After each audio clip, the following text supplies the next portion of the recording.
que tem a possibilidade da cadeia, dificilmente o criminoso também permanece no sistema, ou seja, o custo para ele é recompensado pelo benefício, que tem um grande valor comercial. Você acompanhou aí na reportagem do Vinícius Rangel mais uma vez de que a baixa punição para esse tipo de crime mantém acesa a criminalidade. É o que eu sempre venho falando já há muitos e muitos anos. O ministro Alexandre de Moraes, do Supremo Tribunal Federal, declarou o fim do processo contra Jair Bolsonaro e outros 6 condenados pela trama golpista, que já começaram a cumprir as penas por tentativa de golpe de Estado. A ordem de início do cumprimento das penas de Jair Bolsonaro, 5 ex-ministros e o ex-comandante da Marinha foi divulgada no início da tarde, menos de 24 horas após o encerramento do prazo para que as defesas apresentassem uma segunda rodada de recursos.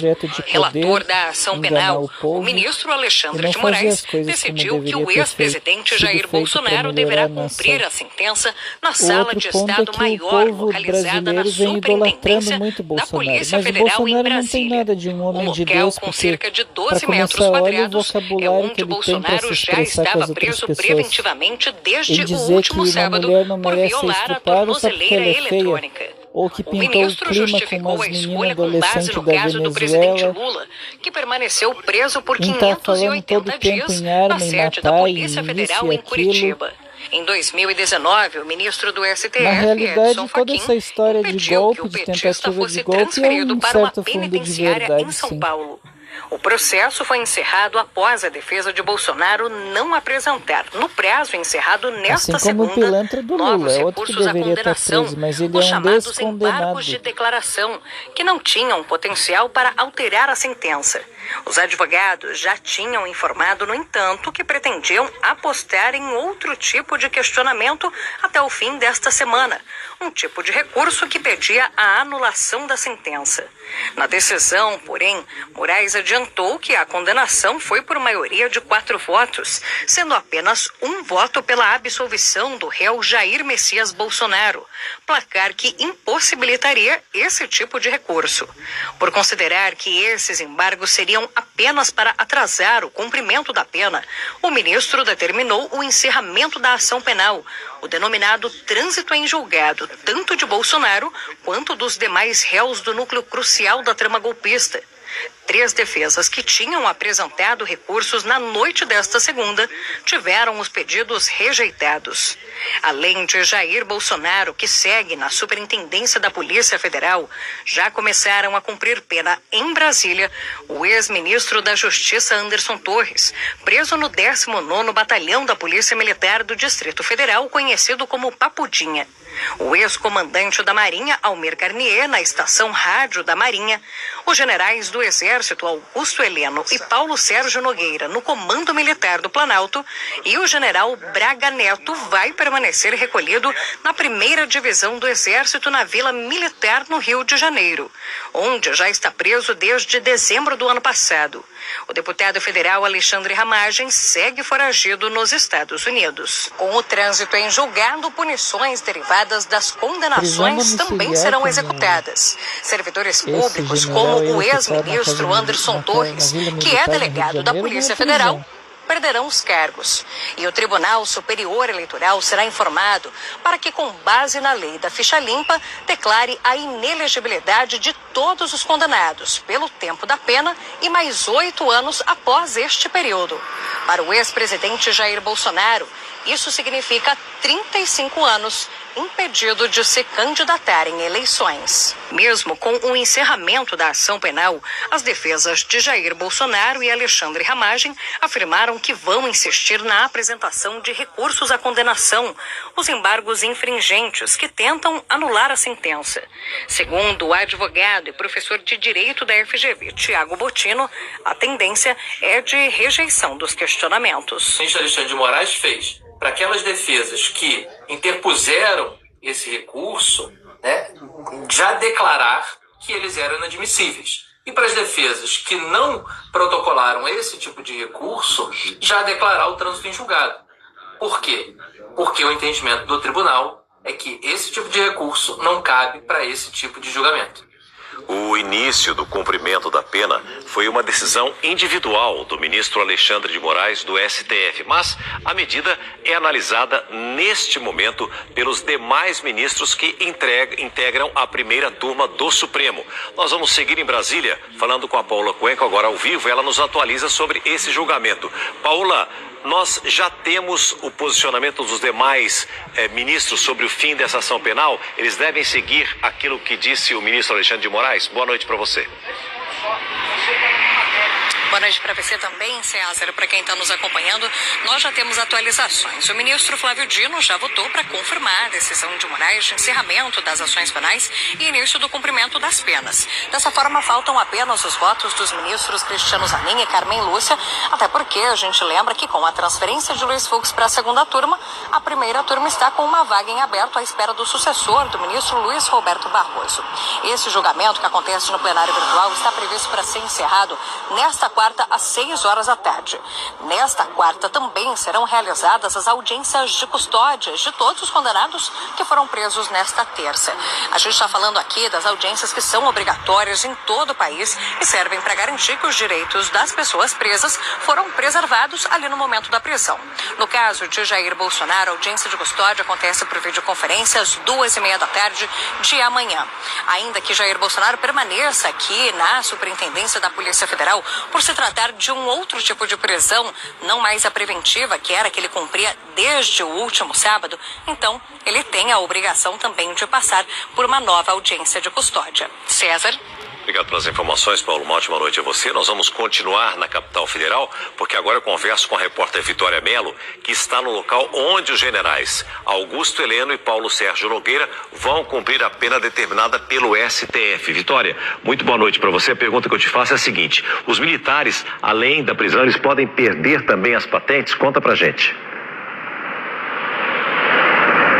Podem sim, César. Boa noite a você, boa noite a todos. Os generais Augusto Heleno e Paulo Sérgio Nogueira estão presos aqui no Comando Militar do Planalto.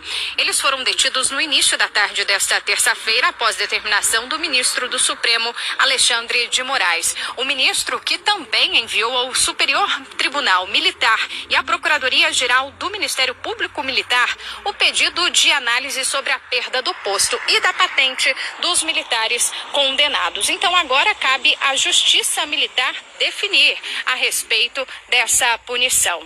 Quem comentou hoje sobre a condenação dos generais foi o ministro da Defesa do governo Lula, José Múcio.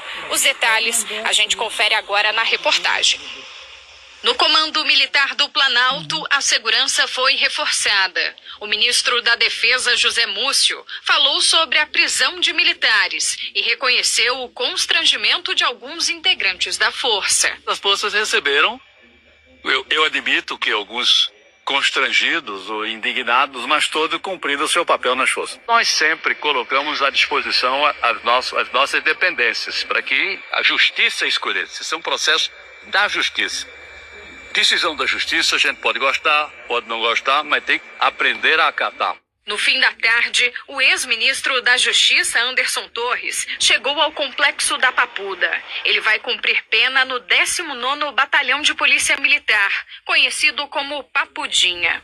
O filho do ex-presidente, o senador Flávio Bolsonaro, falou sobre a conclusão do processo assim que a decisão foi divulgada e classificou a medida como absurda. É absurda, como sempre, com tudo que vem acontecendo nesse processo. Um presidente na situação que se encontra, ele não voltar, pelo menos para a prisão domiciliar, e já tomou uma decisão inédita, com base na lei da cabeça dele, que transita em julgado uma sentença ainda com prazo aberto ao recurso que são os embargos infringentes. O governador de São Paulo também se manifestou. Eu sempre com muita tristeza, né, porque confio muito na inocência do presidente, trabalhei com o presidente, conheci o presidente, sei da boa intenção, do bom propósito, uma pessoa que sempre procurou fazer o melhor. Confio que um dia isso vai ser esclarecido e que a gente vai ver o presidente solto novamente. O ministro do Supremo, Alexandre de Moraes, também decretou o início da pena do deputado Alexandre Ramagem, do PL do Rio de Janeiro, que deixou o país antes do início do cumprimento da pena. Um dia antes, o parlamentar se manifestou pela primeira vez sobre a ida para os Estados Unidos. Disse que não se considera foragido da justiça e desafiou Moraes. Se ele quiser pedir minha extradição, ele vai ter que enviar essa ação do golpe nula do começo ao fim, ele vai ter que enviar para análise nos Estados Unidos. Com a condenação definitiva, o Supremo também determinou a perda do mandato parlamentar de Ramagem. Agora cabe à mesa diretora da Câmara formalizar a decisão, já que o tempo na prisão impediria a frequência mínima do deputado nas sessões da casa. Ramagem ainda vai ficar inelegível, perder o cargo de delegado federal e será incluído no Banco Nacional do Monitoramento de Prisões. A gente está oficiando a mesa agora, que tem a decisão do ministro Alexandre de Moraes, que a mesa faça o afastamento. É expresso. A defesa de Augusto Heleno disse que, diante da ilegalidade e da perseguição, vai lutar pela anulação do processo que classificou como viciado. O advogado de Anderson Torres afirmou que inúmeras provas demonstraram que o cliente não estava envolvido em qualquer tentativa de golpe e lamentou a decisão. Nós tentamos contato com as defesas de Almir Ganier e Paulo Sérgio Nogueira e estamos aguardando o retorno. E no Congresso, aliados de Bolsonaro tentam tirar de gaveta a anistia e dizem que já tem votos suficientes para a aprovação do projeto. Acompanhe. A anistia é tratada como principal rota de Bolsonaro para se livrar ou atenuar a condenação. Mas até agora o projeto avança de forma lenta e com muita resistência. Uma demora que o senador Flávio Bolsonaro diz não conseguir explicar. Eu não consigo entender por que precisa interditado esse debate por causa de forças ocultas, alheias, externas ao Congresso Nacional. Pedimos ao presidente Hugo Mota, pedimos ao presidente Davi Alcolumbre, que deixe o processo legislativo acontecer. E se a gente ganhar, respeita a decisão. Se a gente perder, a gente vai respeitar a decisão, mas temos que ir para o voto. Um movimento que, se depender do governo, não deve avançar. Ao invés de avançar um projeto de interesse popular, fica numa pauta que nada tem a ver com o povo e que, na verdade, tenta blindar peixe grande que tentou um golpe contra a democracia. O texto em discussão, relatado por Paulinho da Força, une os crimes de tentativa de golpe e de abolição violenta do Estado Democrático de Direito. A mudança, na prática, reduziria a pena de condenados pelos ataques de 8 de janeiro e pela trama golpista. Mas até esse projeto, visto como o mais brando, perdeu força nos últimos dias.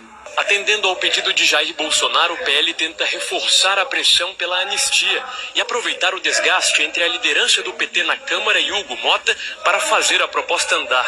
A estratégia empaca em outra crise. O presidente da casa também suspendeu diálogo com o líder do próprio PL, o que pode travar a articulação da oposição. O deputado do partido de Bolsonaro minimizou o atrito com Mota. A gente vai superar qualquer relação de trabalho, até de casamento, você tem dia melhor, dia pior, o que é muito natural e na política não é diferente. Nesta terça-feira, Hugo Mota chegou sem falar com a imprensa e, ao celular, seguiu direto para o gabinete. Outra aposta da oposição é empurrar o tema pelo Senado, onde há um conflito entre Davi Alcolumbre e o líder do governo, Jacques Wagner, devido à indicação de Jorge Messias ao STF. O senador que comanda a articulação governista não vê espaço, porém, para a mudança de cenário após o trânsito em julgado. Eu não acho que tenha motivo para ele fazer agora. Se ele quiser fazer, é uma decisão pessoal do presidente. Óbvio que a oposição vai subir na tribuna, vai reclamar, mas, sinceramente, eu acho que já estava precificado. Olha, como nós já mostramos aqui no SBT Brasil para você, o presidente do Senado, Davi Alcolumbre, e o governo Lula não têm falado a mesma língua quando o assunto é a indicação de Jorge Messias ao STF. E hoje, Alcolumbre manteve a pressão ao colocar em votação um projeto importante para os agentes de saúde, mas que tem alto impacto nas contas públicas. Nós vamos saber tudo a partir de agora, porque nós estamos mais uma vez ao vivo em Brasília com o Murilo Fagundes, que vai falar a respeito desse assunto. Conte-me tudo, Murilo. Você sabe todos os bastidores aí de Brasília. Boa noite para você. Oi, César, uma ótima noite a você e a todos. Pois é, o Senado aprovou o que o governo chama de pauta-bomba. Aquela pauta que tem um grande impacto fiscal, mas também beneficia uma certa categoria. Nesse caso, os agentes de saúde. Foram 57 votos a 0 para garantir a aposentadoria integral aos agentes comunitários de saúde e de endemias. Segundo o Ministério da Fazenda, porém, o custo para a União deve superar 20 bilhões de reais em 10 anos. O texto agora segue para a Câmara dos Deputados. A votação ocorreu após a indicação de Jorge Messias para o STF e foi vista, claro, como um recado político de Davi Alcolumbre. Ele negou que o projeto seja uma bomba fiscal e disse que a proposta faz justiça aos profissionais que atuam nos rincões do país. A Confederação Nacional dos Municípios disse que há um impacto de mais de 100 bilhões de reais, então, para as cidades a partir desse projeto, viu, César? Olha, Murilo, já existe uma data de votação para o nome de Jorge Messias no Senado ou ainda não? Conta pra gente. Já sim, além